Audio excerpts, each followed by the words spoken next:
as I've been reading the Brattleboro and the Kennebunkport email indictment language, it's both of them are fine in terms of bringing a citizen, either individual or group of citizens, or even an entire town, action before their representative, their local representative government. There's nothing wrong with that language. It says we want the town to take cognizance of the international or U.S. federal statutory war crimes intentions and purposes, and enact a local ordinance that gives our local authorities the right and the duty, the order to draft the proper legal procedures to both arrest, first of all, to serve summons and complaint upon, and then order our local police to arrest and hold for prosecution any war criminals within our jurisdiction, within our town or city. So in other words, what Kurt drew up is entirely legitimate. What Kurt has drawn up, what we're using as the same template in Kennebunkport, is an entirely legitimate assertion.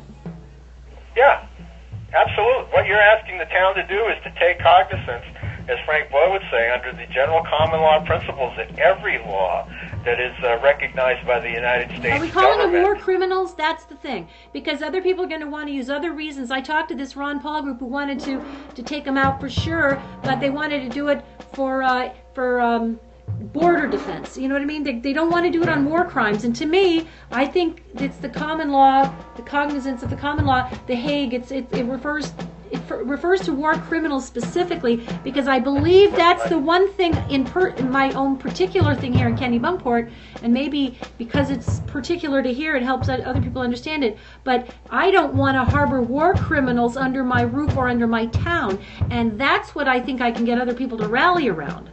This is a good town, and it can't afford to be, and it's been generous, but it can't afford to be complacent in the face of evil. I think it's a town that's gotten a little confused about its identity and what it stands for and what it doesn't stand for. And I just like to challenge this town to be as good as it can be. Because my kids are going to be here, and my future's tied up here, and this is where I've decided to, make my fight for what I think is right, and make sure that the right is stronger than the might in this place where I am here, and make that my fight. A lot of fights were taken on, Michael and me and my family. This is a good one. This is a good fight to fight. See, I hear you, Laurie, and that's, with whatever language it goes in, that in a nutshell, that's what could be said. These are war criminals, and they will be arrested if they come into this town. And to frame it like that, and to put it, embellish that with some legal language or another, similar to we did, is all you need. Because then the concept is out there, and once it passes through the popular vote, in our case, then, as Harold said, then it's a matter of presenting to the select board that this is the popular will, so help us now draft it, craft it into the appropriate ordinance language.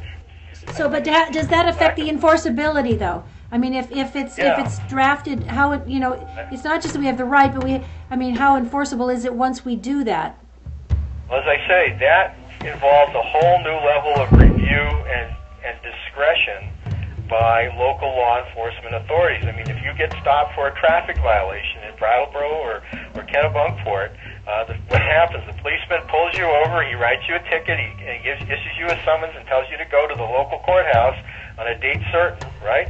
All within the authority of the local ordinance. Well, you're just taking that concept and applying it to a war criminal. and if the war criminal shows up, Bush gets cited in Kennebunkport, he ends up in Alfred, Maine, where there's the local district court, criminal court. The local judge sits and says, okay, here we have the case of the town of Kennebunkport versus George Bush for war crimes.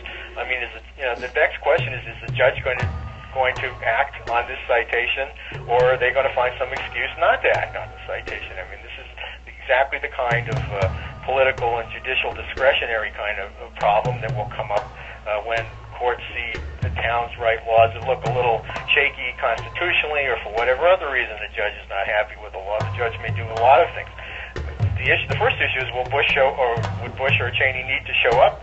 I would argue that they should show up or be held in contempt of court and fined or have a warrant issued for their arrest or something of that nature, as would happen for any other crime. I'm going to go on Tuesday to say that I want this town to decide that if Bush comes to town, that he'll be treated the way he should, which is as a war criminal. The rest of the world recognizes that. It's time for us to see it, and it's time for us not to stand for it or abide it. Let him go somewhere else if he really wants to, not address the things that he's done. But we don't have to tolerate that here, and we shouldn't anymore. But for us to recognize we have this power is hard because we've been so delegitimized. So I think it needs repeating, and I almost would like to just keep it as simple as possible. To us that we have this power. Each town has the power to do it. That explanation was perfect for what we're trying to do and what we're trying to explain to people all over the place. So may I make a suggestion that we all... In theory, not only does each town have it, in theory, each individual could make a citizen's arrest if you really wanted to push the envelope. The courts and the police departments and the local legislatures, your select boards, have to recognize that these principles apply to them and to any laws that they want to draft if they choose to include them. That's what it means. Take cognizance. It means you cannot deny that these principles apply to you too if you want, or if in our case we want them to apply, to feel free to include them.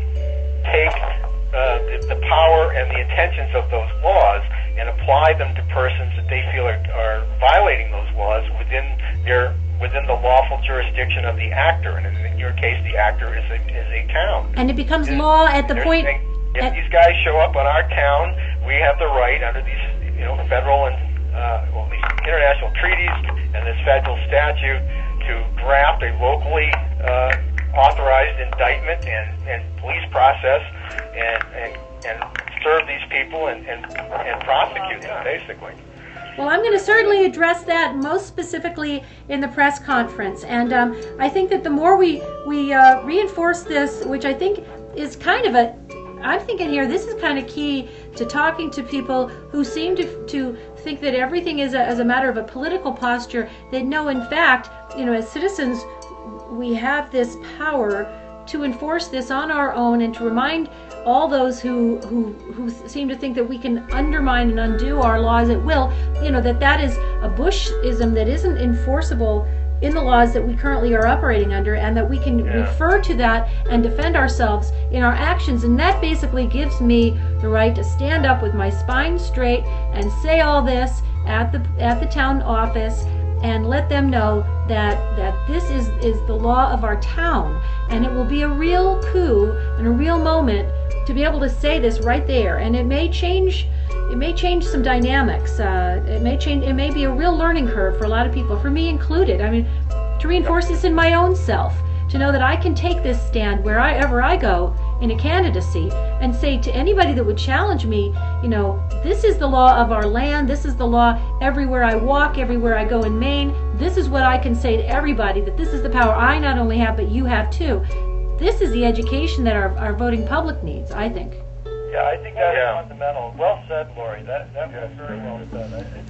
Well, the specific grounds of the indictment are that to be very simple, that Bush and Cheney have violated laws, they have violated treaties, and these treaties are able to be addressed even in our own localities. That's the essence of this common law that we're going to be pointing out is rooted firmly in the law. That we're going to provide a very clear defense for that. And I'm going to be specifically providing that in Kennebunkport. Okay, good. Then I'm all set to go.